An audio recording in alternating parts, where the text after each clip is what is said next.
It's my feel-good breakfast show. Welkom terug. Jy is ingeskakel op jou goed voel ontbytprogram. Dis Expresso net hier op SABC3. Dankie dat jy so lekker saam met ons kuier op 'n Vrydagoggend. Now, 'tis the season to be jolly, and what a year it's been actually. Now, we've covered some massive ground with our resident space expert Jono Waltman from the Foundation of Space Development.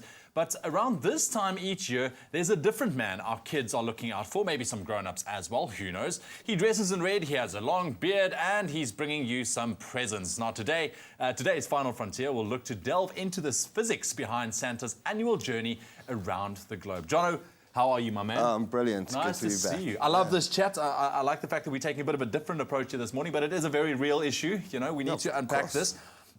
Give it to us straight. What's the numbers, okay? What does Santa need to achieve within this 24-hour period? Well, yeah, all of our telescopes are now looking for that red blur that starts tomorrow night. The thing is, are you going to see it? Because,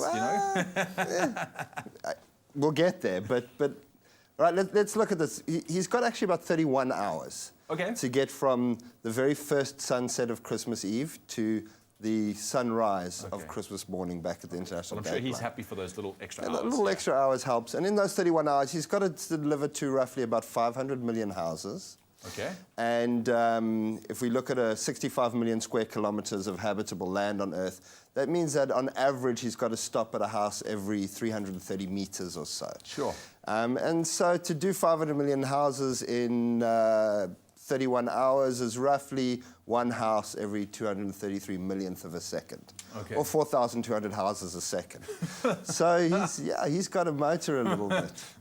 Well, look, we know he's a phenomenal man, you know. We know that he does it year after year, you know. He manages to get it right. But, I mean, for him to really accomplish these astounding numbers, I mean, how fast does he really need to go? And also in terms of his sled, I'm sure he's upgrading it year after year. I mean, what kind of modifications are we looking at? So, look, you know, he has to use technology, but he actually doesn't need to go that fast. If we assume that half that 31 hours is spent traveling, he needs to go about 10,000 kilometers an hour. Okay. Which is nothing compared to the billion kilometers an hour that light travels. Yes, okay. But he'd need a bit of protection for him and the reindeer. So we imagine there's some heat shielding in place. Yeah.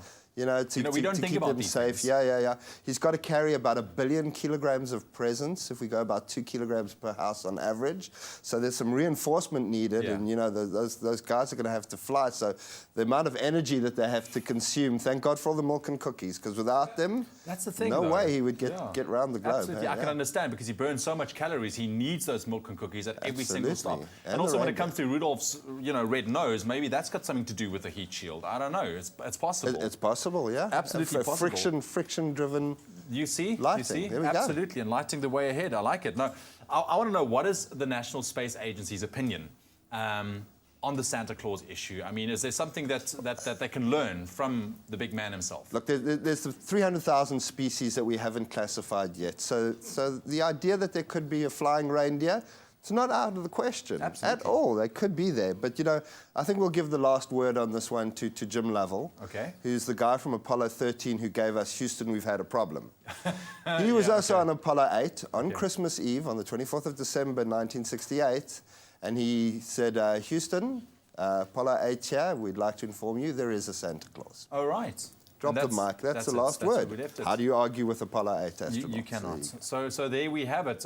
We do know that it's going to be a very special Christmas. I know that Santa Claus is gearing up right now. I mean, he's probably busy packing everything in right now. So, yeah, Jono, thank you so much, man. These are some incredible numbers. And a Merry Christmas to you and your family. And to you. Love it. Absolutely. So much awesome, so much fun on your Feel Good Breakfast Show, man. It is truly, truly festive. Christmas is officially here. Let's continue with your Feel Good Breakfast Show.